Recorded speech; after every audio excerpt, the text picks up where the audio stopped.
This is Rocky Snyder. At the tone, leave your name and message and I'll get back to you. Hey Rocky, it's Monika Volkmar. I don't know if you'll get this on time, but I was supposed to make it to the Anatomy and Motion course in Santa Cruz in March, but COVID happened, so I'm not going to make it.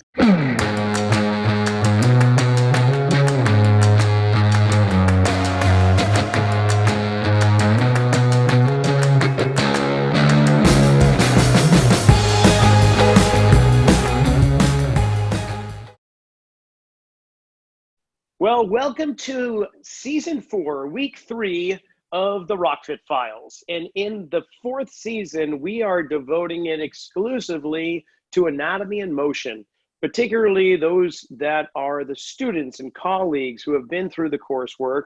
And having Gary Ward and Christopher Theron on the previous weeks, this week we're going to sit down and chat with Monika Volkmar. And Monika's out of Toronto. She's not only a movement specialist, but a manual therapist as well. So she's blending those both worlds together. And we're going to find out really just her journey through anatomy and motion, what it's been like, what it was like before, what it's like now, and so on. So Monika, welcome to the RockFit Files. Thanks for having me, Rocky. So are you in Toronto proper? You notice how I pronounce, first of all, I pronounce Toronto the way that you should pronounce it without the T at the end. Is that correct? That's what I heard. Right? Toronto, yeah. Toronto. So are you in Toronto itself? I am right smack in the middle of Toronto. If you remember where we were in 2000, I think it was 16 at the Brickworks for the course Love that there. location. Yeah, that was a beautiful location just outside the city proper. I live right 10-minute walk from there. So that's actually right in the middle of the city, but it feels like it's removed from it. Oh, was it really? So it shows my geography there. Wow. Yeah, beautiful area. I really loved it. An old brick making factory, I guess, right? That's where the majority of bricks were made to build the city of Toronto, wasn't it? I guess so. I really don't know the history, unfortunately. Oh, see, being the resident there, you don't look it up. But yeah, that's like me being from, I don't know, Santa Cruz. I probably don't know much about the history of some things here. But Toronto, that's where a lot of the bricks were made. But they turned into kind of an artisan area. And in 2000, was it 2016? 2016. 2016, yeah. Anatomy and Motion. And that was, hadn't been converted into a 6-day, it wasn't quite the 6-day immersion course, was it? It was something it was. Okay, that was one of the first ones. Yeah, no, because that was I want to say that was my third time doing the 6-day immersion. I think that's where we first met. I think so too. When was your first time when were you introduced to anatomy and motion? How did that all come about? Let's start with the origin story. It's a good place to start. Yeah, so my first time that I did anatomy and motion was in 2015, and that was, as most of us students will say, a life-changing experience, not just for my practice, for my body, for my whole life. And the way that I came across it is, just to backtrack even further, so at the time I was 25, and I was just getting into kind of in the middle of my personal training career, I guess you could say, halfway. Right now, I guess I've been a trainer or a movement coaching person, whatever you want to call it, for about 10 years now. So that would have been halfway into my career path. And my journey started as a dancer and getting so badly injured as a dancer and not respecting my body that I needed to switch gears completely and find something different to do with my life. And it seemed like, well, I have no skills and I don't really know what to do. And I know I need to heal because I literally can't walk without pain for half an hour. So maybe I can make a career out of teaching myself how to heal myself. And so that's how I got into being a personal trainer and then a Thai massage practitioner. And now I have a couple of manual therapy and movement related tools under my tool belt, and anatomy and motion is one of them. In 2015, I think it was 2014 actually, I heard about anatomy and motion from one of my colleagues who's a practitioner as well. His name is Dr. Brock Easter, and he's in Toronto as well, and he's a chiropractor. And I went to see him because he's a super passionate guy. Whenever he discovers something that works for him in his practice, he just wants to tell the whole world about it. So I'm super grateful that he started talking about anatomy and motion, and I was super curious about what he was doing. So I went to see him for a session, and at the time I was super poor, so I could barely afford to do a session with him. So I knew I needed to juice that lemon as much as possible. So I did this one session with him. And he gave me one of the exercises to practice, the shift phase exercise. Uh-huh. And I knew that the intention of the exercise was I needed to feel my adductors loading. And I could not feel shit. Am I allowed to swear? Is that okay? Yeah, whatever you want. I thought you said shift, but you said something else. Good. All right. I could not feel shit in shift phase. So I couldn't feel my adductors. And as you know, in order to make sure you're doing the appropriate joint mechanics, you kind of need to be able to feel the muscle loading to give that indicator that you're doing the movement the right way. And I couldn't feel it. So instead of getting down about it, I decided, well, what if I just practiced this movement for the next year every single day until I feel like I'm getting something out of it. And so each day for the next year in 2014 was just me exploring shift phase and trying to figure out, okay, so if I do a little more posterior tilt with my pelvis, does that give me adductors? If I flex my lumbar spine a little bit, what if I rotate my ankle this way? And I literally didn't know anything at the time. And like the biggest joke right now, if you ask Gary, is that when I did the course, I didn't even know what a talus was. I didn't know what any of the anatomy was. I didn't know like frontal plane, transverse plane. I didn't know a single thing. Just kind of amazing when I think back on how I actually got through that course without knowing a single thing. But anyway, so I was just playing around with shift phase, trying to troubleshoot things. And I think near the end of that year, I actually was getting some consistent adductor load. And without even knowing it, I had built out shift phase in my body, just intuitively trying to troubleshoot how can I orient my structure to get adductor load without even knowing what I was doing. Like I didn't know what supination was. I didn't know what a talus was. And so I got it eventually. And then the course was coming up and I wanted to take it. But as you know, it's pretty expensive. I think in Canadian dollars, it's 2,000 some odd dollars. And I was still like super poor because I was not very good at doing business at that time. And my business model was pretty bad. I was marketing to dancers who don't have money. So I was working with a lot of poor people myself. But it felt great. I was loving it because I loved giving back to the group of people that I came from and showing them what I had, all the mistakes that I had made, and here's how you can do better than I did, make something of your career and not just mess your body up. But anyway, I digress. So I didn't have the money to pay for the course. So at that time, 2015, I started making a strength training program online for dancers called Dance Stronger, and it turned into a book and an online training program. And my idea was, what if I can use this and make just enough money to pay for the course? Let's see if I can do that. And so it launched on September 11th, 2015. And within the first day of launching that course and program and book, I made enough to pay for the course, which was just like, it's so serendipitous. Wow. Yeah. And so I even had emailed Chris about it. Like, I don't know if I can afford it. Can I pay you in installments? Like, I really want to do this course, but I just can't afford all that $2,000 all at once. But fortunately, yeah, within the first day of launching Dance Stronger, I made enough money to pay for Anatomy in Motion, and the rest is history, I guess. So that's how I came across their work. I never have heard that story. That's fantastic. It makes you want to cry, honestly. I mean, that is amazing. How you found a way, you squeezed that lemon for sure. And in my head off to the side is I'm thinking, well, how could she make money? She could sell t-shirts that say I got shift phased in Toronto or something, right? And just have like a drunk guy doing the shift, but that's beside the point. Wow. So is Dance Stronger still going on right now? Are you still? No, it's not. You know what? I kind of gave up on it, and that's a longer story. That's kind of a side tangent, so we won't really go there. It's not going to be useful. What a great start that is. That's fantastic. And so then Toronto comes around and you get to explore Anatomy in Motion for the first time. I mean, truly get into it. I got to say, yeah, I'm in the same boat with you. You know, I do come from a fairly lengthy muscle background and exercise and all that. But when it came time, when I first began the workshops and we had to look at the bones of the feet, I couldn't tell you what bone was what. And the manual therapists in the room were going, oh, well, here's the calcaneus, the talus, the cuboid, navicular, and they kept on going. And I just kept overwrote, just kind of keep on doing it and just looking at the foot. And it doesn't take long for you to get it. I mean, you caught on so quickly. So tell me, okay, so we're in Toronto now and the workshop's going on. What's going on with you? Yeah, so I guess backtracking 2015, doing the course with them, This was, yeah, the first ever anatomy and motion course that came to Toronto. And it was mind blowing for me. It kind of flipped everything that I had been doing upside down.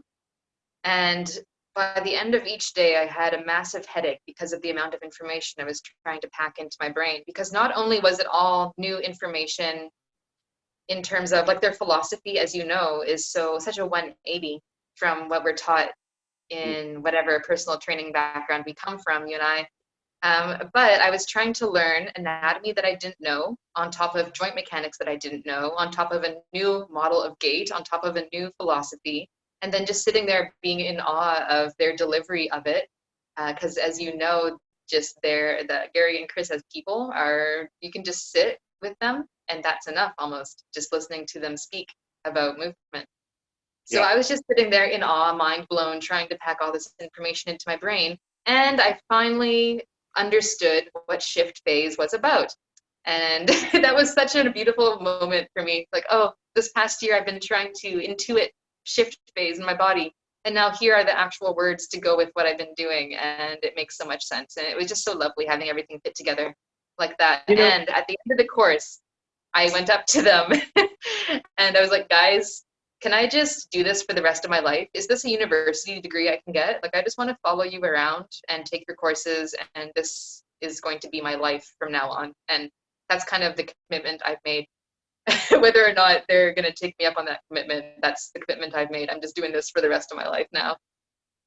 well, you found a way to get there by making that book and program. I have a feeling that good fortune is going to follow and continue with you. It's interesting because we have a couple of parallel paths. Obviously, the first being AIM here, but prior to that, you and I are certified through the National Strength and Conditioning Association as certified strength conditioning specialists. So that prior knowledge that you spoke of, that we almost had to unlearn or unravel in a way and reweave into a better understanding, was definitely a very big challenge for me to have to put aside the impartial, or yeah, I'll say impartial, but meaning not complete. So it was only partial information that we received there, and not anywhere near the complete information that we would really need to be truly effective as trainers, as specialists in movement, whether it's movement or, for in your case, manual therapy.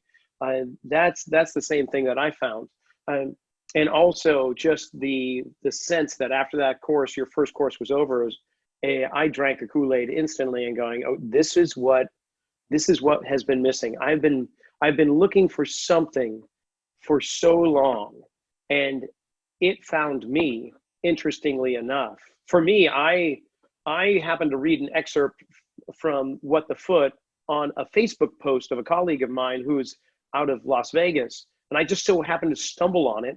And I read it and it resonated. I sent away for the book. And the next thing you know, 3 months later, I'm in Corte Madera, California, taking the very first workshop that came to North America, and which wasn't long before I met you. But it was fascinating. We should pause here for a second because I want to talk about shift phase. We've been mentioning it, and you've been mentioning it quite a bit. For the listening audience that hasn't been through anatomy and motion, the workshop, what Monika is referring to is there is a moment in the gait cycle where it is broken into phases, or you might consider stages, like these snapshot moments where you can see what the body is doing, where the joints are, where they've come from, and where they're traveling to. And in regards to shift phase, we're talking about the moment that you're shifting your weight off of one leg and are getting ready to land on top of the other leg as it's swung forward and the heel strikes the ground. So in that moment in time, when that shifting off the back leg is occurring and the striking of the forward foot is occurring, there's a whole bunch of movements that the body is intending to try and create to be its most efficient in gait mechanics. And these are joint motions that have occurred for millions of years, and they should be occurring in everybody's physical frame, but more often than not, they don't because of our history of injuries, surgeries, or whatnot. So by utilizing the information that we learn and how the body should move through the gait cycle, we get to understand what is missing when we see somebody move, or what is missing in our own frame.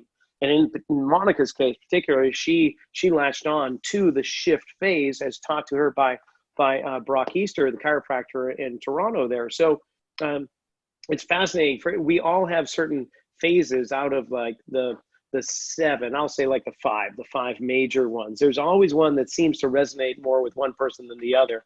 So that's very fascinating that your journey took that. So now you get these tools and you pursue more than one workshop, because Toronto was not your first, it was your first, but by no means was your last. Where did you go from there? Which ones have you attended thus far? Give us a resume a little bit. Sure. I love this. I know there's a core group of us that are like groupies. Oh, heck yeah. I think you're the number one groupie, Rocky, but I have aspirations. So first, 2015 was the Toronto workshop, the very first one that came there. Next, I went to New York, the Hamptons. I think in that very same year, 6 months later, I went to the Hamptons for their course there, which was lovely. And then I believe was it Vancouver? No, it was Toronto. Which was first? The second Toronto course at the Brickworks or Vancouver? Vancouver? Oh, I think Vancouver was, because I couldn't make it back to Toronto. Maybe we met in Vancouver then. I don't know. But the Vancouver course, that's where we stayed at the Airbnb, sleeping on the floor. Yeah. That was a fun time. And then, so after that, I believe I went to Australia. I went to Melbourne to do the course there in 2016 at some point. I don't have this timeline right. And then I did Santa Cruz, whenever that was. And I was supposed to do this past Santa Cruz March 2020, but that didn't happen. I decided 3 days before my flight not to come, and it sounds like it's a good idea. Yeah, it was a good call. Good call. Yeah. And then the last workshop that I did was in London, UK, in just last January. So it's been about, I guess, seven times so far. And I can't wait for their new format that they're teaching in to try that out when we're allowed to do in-person classes again. Yeah, it will be interesting. And when the in-person comes, we'll kind of keep our fingers crossed that it'll be somewhere in the next 6 months or so. But until then, we can do our very best online. Or you are able to see people in person in Toronto at this point in time? Yes. Okay. With some restrictions, but I'm in a good setup where I'm in a private studio, so it's very easy to manage the flow of people and be safe about it. And then in terms of manual therapy, did you do NKT, PDTR? What's your background with manual therapy? And Thai massage you already mentioned. Yes, I did do NKT, but then, what's funny is as soon as I took Anatomy in Motion, I stopped using NKT because I found something that resonated more with my style. Mm-hmm. I just found that, I'm going to get back to the manual therapy question, but I found that because people ask me this a lot about NKT and Anatomy in Motion, and some people are able to blend them together in a really coherent way. For me, it just felt like one was very intellectual, analytical, very left brain, and one was very embodied, very right brain. And I couldn't do both at the same time. Like maybe my brain just isn't able to integrate very well. I don't know, but I couldn't use the two at the same time. I found it really challenging. So I just kind of stopped using NKT. And because I'm a dancer and I learn by feeling, I was able to just kind of use my own body as the textbook. And that's one thing that I really love about Anatomy in Motion is that you don't really need a textbook for it. Like they don't give you a manual because I think the idea is your body becomes your manual and it also becomes your biggest learning tool.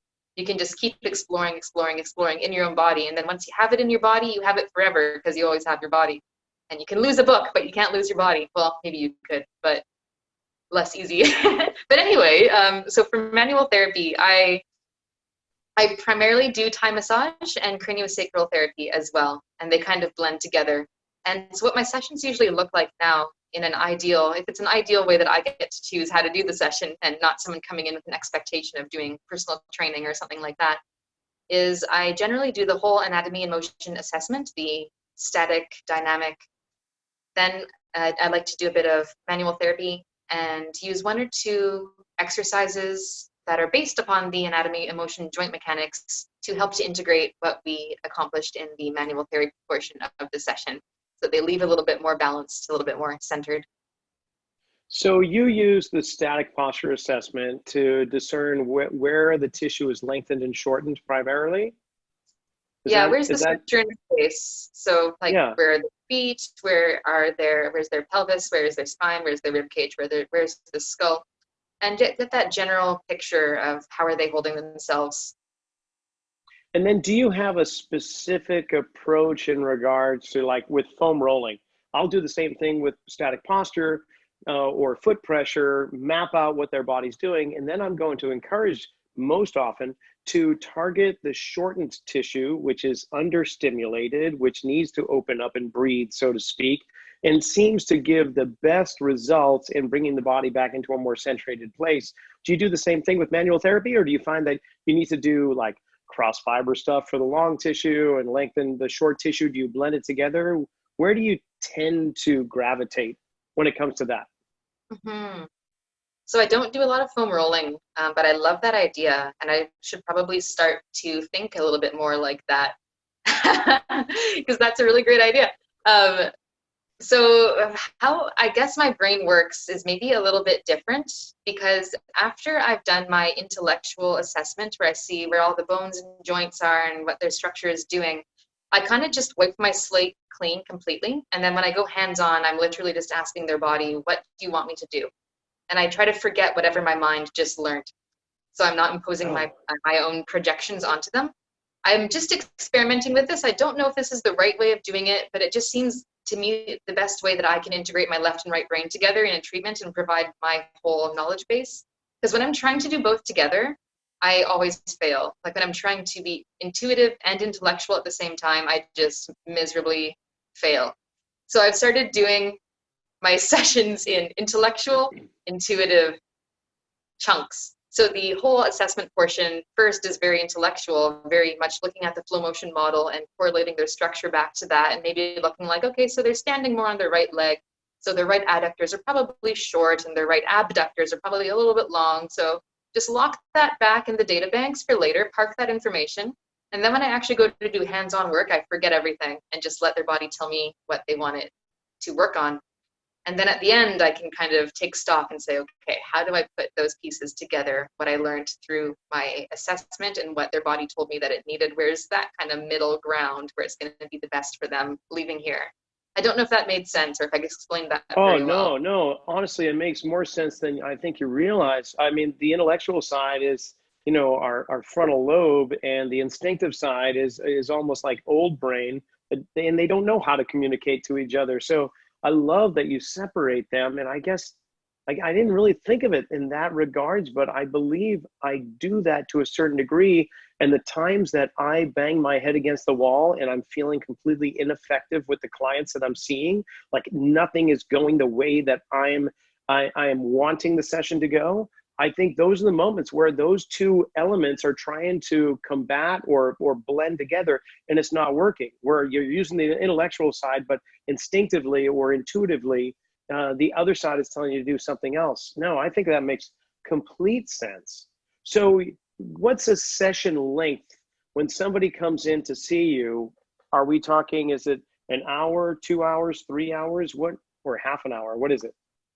If it was up to me, it would be 2 hours all the time. Because ideally, I just don't have a clock and we just go until we're done, whatever we need to finish on that day. Sometimes that might be an hour, sometimes that might be 3 hours. I did, a friend came over who is also an anatomy and motion student, hasn't done the course, but he's very interested in the topic and he just wanted to come and hang out and get an experience. And he's like, yeah, I got like 5 hours. I'm like, okay. So we did a 5-hour session.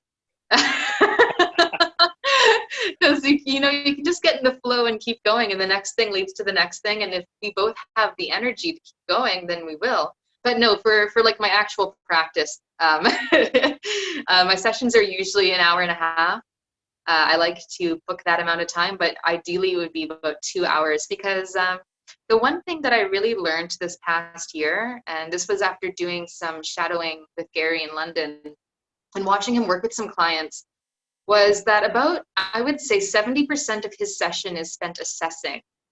And he doesn't actually get to doing an intervention, quote unquote, until he's looked at every single assessment he can do until he has enough information to make a move, so to speak. So it's like that, that parable where I don't know how this goes, I'm going to butcher it, but so this guy calls in a plumber or something, and the plumber comes and he charges $1,000, and he like stands around for an hour looking at stuff like, what's going on? And then he just does one little turn of the wrench, and then he's done, and he's like, that's $1,000, please. And the guy is like, well, that took that one little wrench turn. Like, how is that worth $1,000? And the guy's like, well, it was $999 to know what to do, and then $1 to do it. And I feel like it's very similar with this approach with anatomy in motion and using the model. Is we want to make sure we have all the information we can and really assess. And then literally you might just be doing one intervention on one particular part of the body that gives the most bang for the buck. And I was, do you know Helen Hall? Who Yes, wrote, I do. Even with your shoes on. Even with your shoes on, yeah. So we were talking about this, having a little chat too. And she was saying that her fun little game she plays with herself whenever she's seeing a client is to gather as much information as she can, so that the thing she chooses to do, is it the most impactful thing? Like, what will be the smallest intervention that will make the biggest change? And that's like, she treats it as a game almost. And I really love that. So that's why I think it's important that I give myself a lot of time in a session, so I have that time to know exactly where are we going to spend most of our time to make the smallest intervention to make the biggest result. And I'm also a slow person. I've learned this about myself. I don't process quickly. I could never be like a surgeon because I just can't think that quickly. So I need a lot of time to process things. So for better or for worse, I like a longer session. Oh no, I hear you. My sessions, although on the calendar it says 90 minutes, there's nothing booked after that 90 minutes, at least 30 minutes afterwards, because there's no way that I can keep it to 90 minutes. Typically it's 2 hours, somewhere in that realm. Every now and then you find something right away and you're going, wow, that's really standing out. Let's work on that big piece. And a lot of things clean up, and the main complaints are no longer there. And like, okay, well, there you go. Let's, I just turned the wrench in the right spot that one time, and you can go on your way. But at the same time, like, oh, there's so many more things. And like, there's so many assessment tools that we can use. Like, what, with your assessments, you already mentioned the static posture and the dynamic. Do you utilize any other assessments? Of course, you're doing craniosacral work, so you're doing some hands-on assessment with just bone structure or circulation, pulses, whatnot. But are there other things that you're doing in a session that you'll kind of say, oh, I haven't used that in a while. Let's bring this assessment tool in. This seems to be an appropriate place to use that here and now. So you know what? What's been a real blessing is doing Chris's online Zoom seminars every week. Have you done any of those? I wish I could say yes. My time frame and with the COVID restrictions, I guess I've got more excuses than I do reasons to watch. So, but I get to see the synopsis and the summaries afterwards, which is nice. So what's been a real blessing is in those, he's been showing a little bit more of his own personal style for assessing, and some things that he's shown us, I've incorporated in my practice, and they're so simple, but so valuable. So for example, just taking a step forwards, like it sounds so simple, but that's what gait is. And so just the simple assessment, like maybe I can just, I don't know if this is going to be on video or whatever, but literally just stepping forwards. And then Chris broke down for us, here are some things you can look for based on the flow motion model. If you just get a person to step forwards, look at this, look at this, look at this, knowing the model and what should be happening when someone steps forward and their foot pronates and their knee flexes and their hip flexes, and what should be happening at that moment in time. Are you seeing the right mechanics? So really simple assessments like that I've started to incorporate.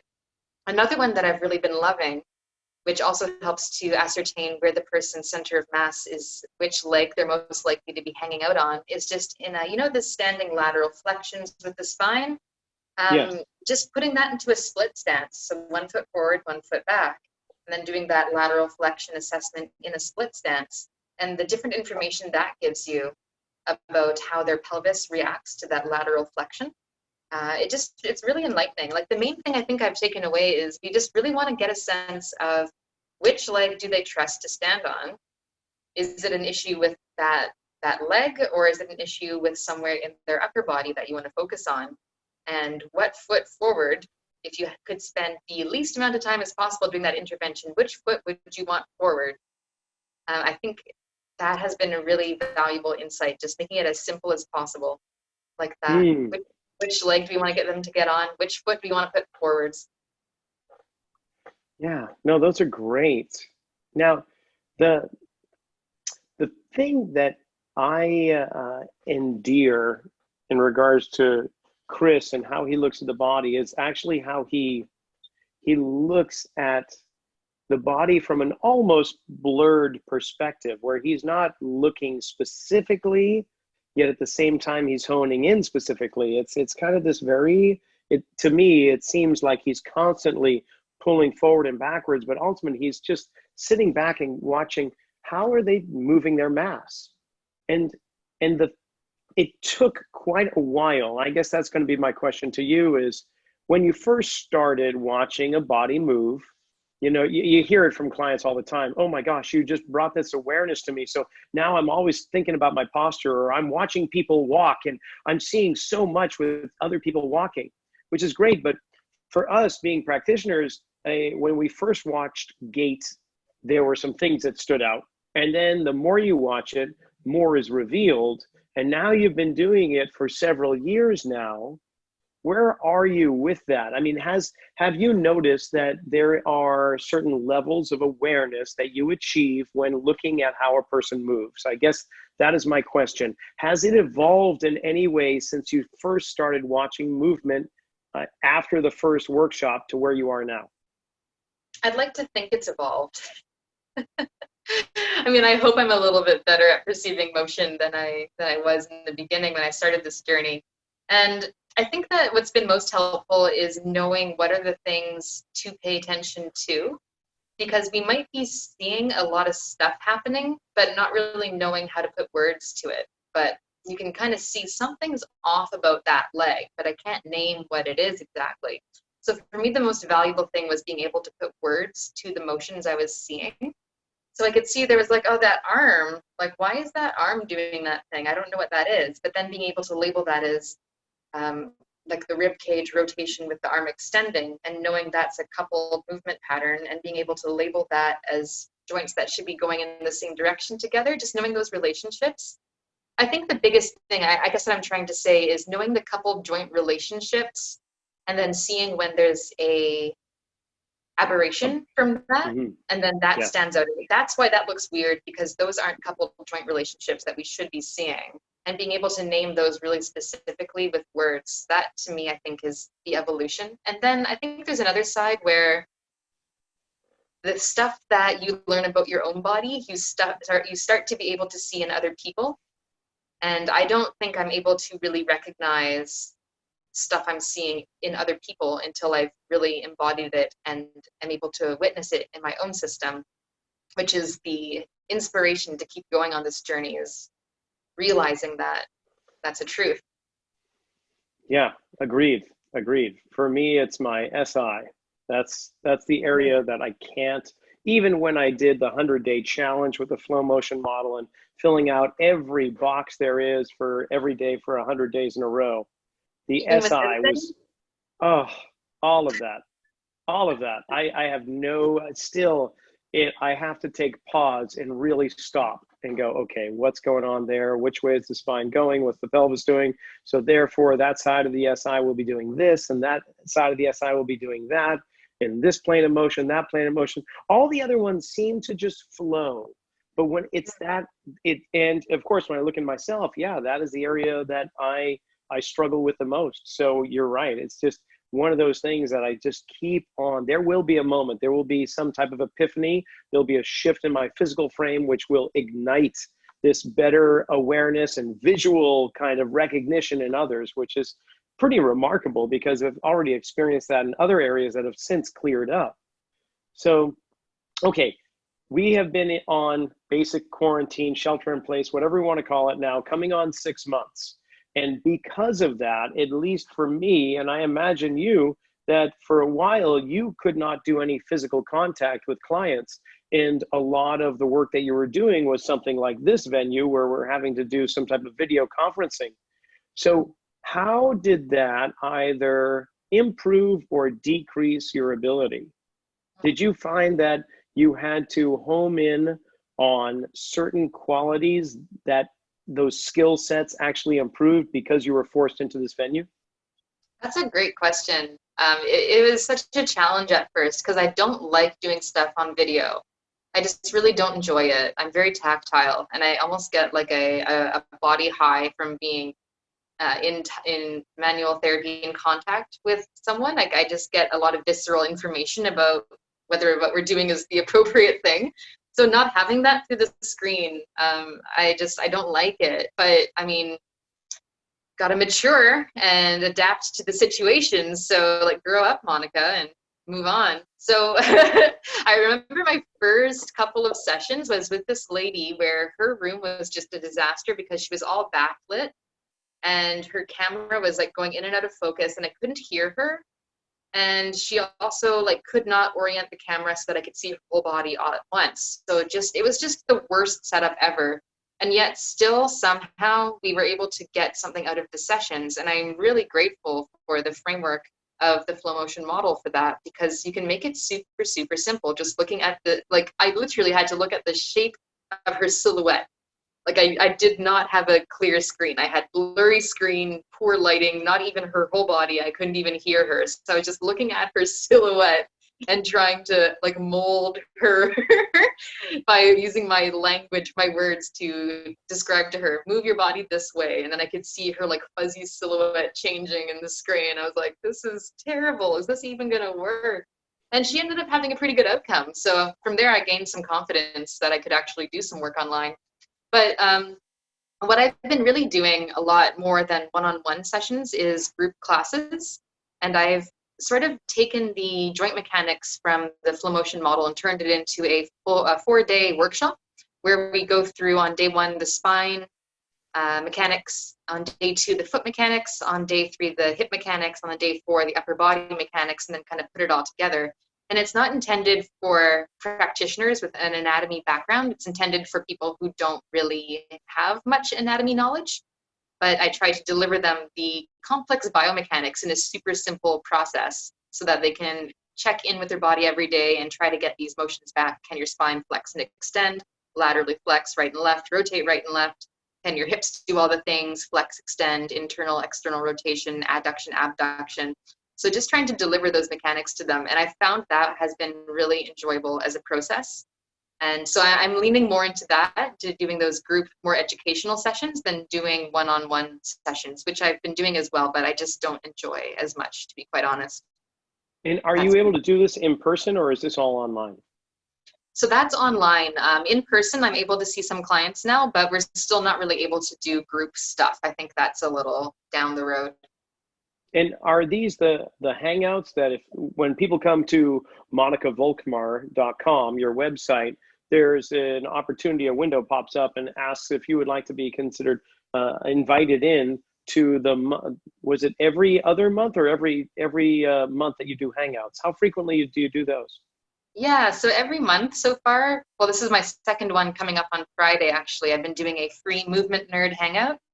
And it's designed for people that just want to come and hang out and maybe troubleshoot a specific topic or area of their body. And it's all through the lens of anatomy and motion. So last month, my hangout was around, are you wearing the right shoes for you? And what we did was we basically took the check-in process from anatomy and motion. So we looked at a couple of parameters, the pelvis motion in 3 planes and can your feet pronate and supinate. We got a baseline for whether people could do that. And then I got them to test out wearing a couple of different pairs of shoes, going through the same process of checking in. So you put a pair of shoes on, can your feet still pronate and supinate? And can your pelvis still do the same motions compared to baseline, or have things gotten worse, or have things gotten better? And I got them to try that with a few pairs of shoes. And then the invitation afterwards was go through your entire shoe wardrobe and do an audit and see which shoes are working and which shoes aren't. And then use this next time you go and buy shoes, just in the shoe store, do your check-ins in your shoes. And it was really actually interesting for me because I had no idea when I tried out my shoes. I used a pair of Vivo barefoots and a pair of hiking boots. And I learned different things about how those shoes were impacting on my mechanics. For example, my Vivos really improved my rib cage rotations, but my hiking boots really improved my pelvis movements. And so that was really interesting to me, that different shoes were impacting actual different structures, making some better and some worse. It was really a nice specific information that I had no idea about before. So even I learned things in my movement hangouts. Yeah. Oh, that's a great idea. I stole Wow. it from Gary. Oh, I love it. Now, when it comes to your group classes that you're doing now, it's all exploration of movement. You're a strength conditioning specialist also, but are you doing any of that element, like resistance training kind of workouts as well, or have you put that off to the side and really just working on improving people's ability to move and not worry about that other aspect? So I've been doing classes as well every Tuesday. So I did one this morning. It's called Movement and Strength Training Foundations. And it's a class that combines anatomy and motion stuff with bodyweight strength training stuff. And the reason why it's bodyweight is because I literally have no equipment at home. And so I thought it'd be a fun challenge to try to do only bodyweight exercises. I think the only equipment we use is like a chair and a towel and stuff like that. So it's fun and challenging. And how that class goes is basically the way that I use anatomy and motion in my own personal movement practice, which is a way to, it's like a movement preparation. So the idea is, and I haven't read your book yet, it's on my list, but I actually have a bit of a reading addiction. So I've had to stop reading for the past 3 months. Like I'm in AA for books, basically.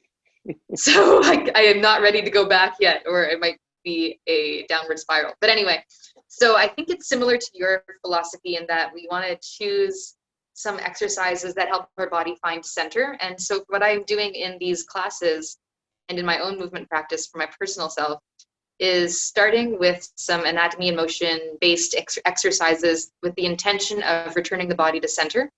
So making sure that if you know that you have one hip that can do this and another hip that can't do this, let's give the body an experience of that to try to get all the movement potential restored to the system to the best of your ability right now, to find your best sense of center, so that when you go and do the strength training exercises, one, you're training from center more so than training off center, and two, you're sort of challenging your system's resiliency to hold on to center. And so you want to be really mindful when you're doing that you're not pushing your threshold. Because if you push the threshold, then you're going to go back into your default. And when people push their threshold, they don't find a better way of doing things. They resort back to the default way of doing things, which is usually the inefficient way of doing things. So I like to think of it as you're using this session not just to get stronger or build muscles, but to improve your resiliency to holding on to your center that you've done the movement preparation exercises to create for yourself, if that makes sense. I don't know if that makes sense. Complete sense. No, complete sense. Yeah. I get a lot of people that are wondering, when are we going to use weights?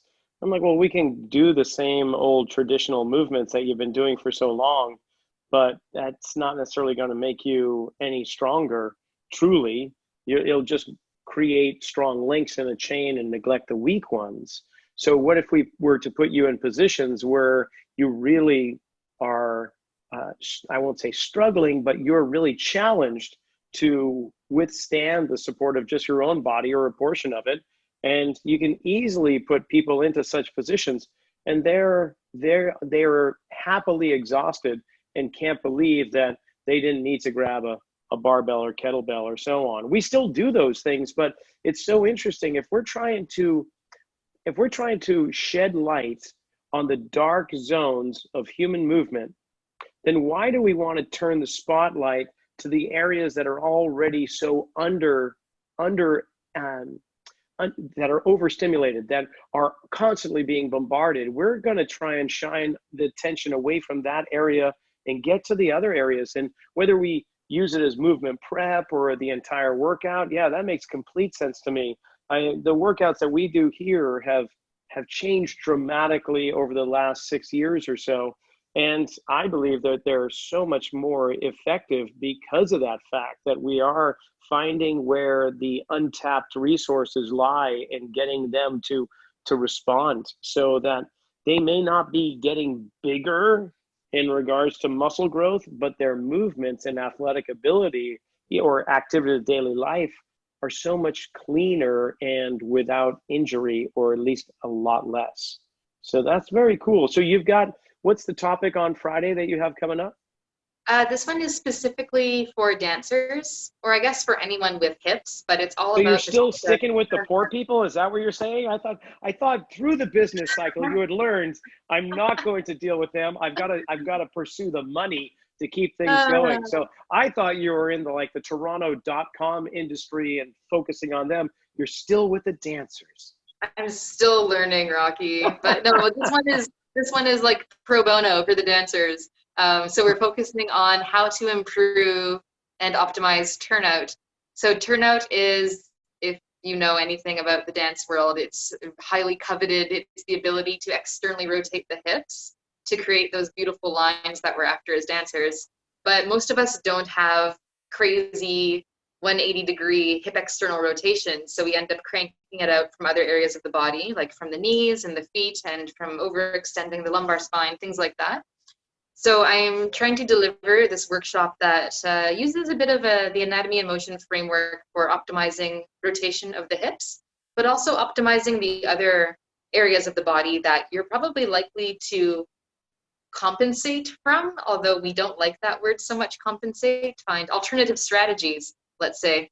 So if you are going to use your back as a strategy to rotate your hips externally, let's just make sure that you are also able to move your back well, so that when you do use that strategy, your body knows how to do that in the safest way possible, if that makes sense. So let's improve your ability to compensate as well as your ability to do the thing you're compensating for. I don't know if that makes sense. Again, I never say these things out loud.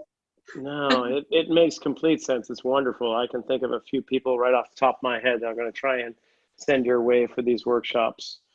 Well, we're coming up against the clock, unfortunately, but this has been great. I really love the insight you've provided, and hopefully for others that have gone through the anatomy and motion workshops and are practicing the principles and the concepts into their day-to-day professions, that hopefully they've gotten quite a few really nice tidbits of information and some ideas as to how they can further incorporate it into their manual or movement practices. And so if people want to find out more about you, I know, of course, you've got your website, Monika with a K, Monika Volkmar, V as in Victor, O-L-K, M as in Mary, A-R, MonikaVolkmar.com. Where else can we find you? Like Instagram, Facebook, where are you? Yeah, so I'm on the Instagram at Mon Volkmar. I'm on Facebook as well. I'm pretty much the only Monika Volkmar on Facebook. I think maybe there's some other ones now, but back in the day, I was the only Monika Volkmar on Facebook, so I'm pretty easy to find. Yeah, I was going to try and get the Monika Volkmar on Instagram itself, but you beat me to it, so I'm Rocky Snyder instead. Well, there you go. You're quick. I'm quick. And MonikaVolkmar.com, that's the main place where my stuff is. My workshop is called Liberated Body, and you can find that on my website, just /Liberated Body Workshop. And yeah, I think that's about it. Join me and say hello. Nice. Monika, thanks so much for being here. And yeah, I just can't thank you enough for taking the time out, and good luck with those things. We're going to see each other, I know, in the near future at one workshop or some other venue, I'm sure, because yeah, we're not going anywhere anytime soon. Yeah, I look forward to coming back down to Santa Cruz, hopefully in the next year or two. I was really sad not to be able to come to this year's workshop out there, but there will be other times. Santa Cruz feels like almost like a home to me. The first time I was there, I was like, oh my gosh, this is the place where like I've been missing my whole life. There's such good vibes there. Santa Cruz is such a special place. It's not bad for that matter. Yeah, it is. It's pretty cool. And you have a way of just manifesting whatever it is you want in your life. So if you say you're coming back, I'll see you next time then.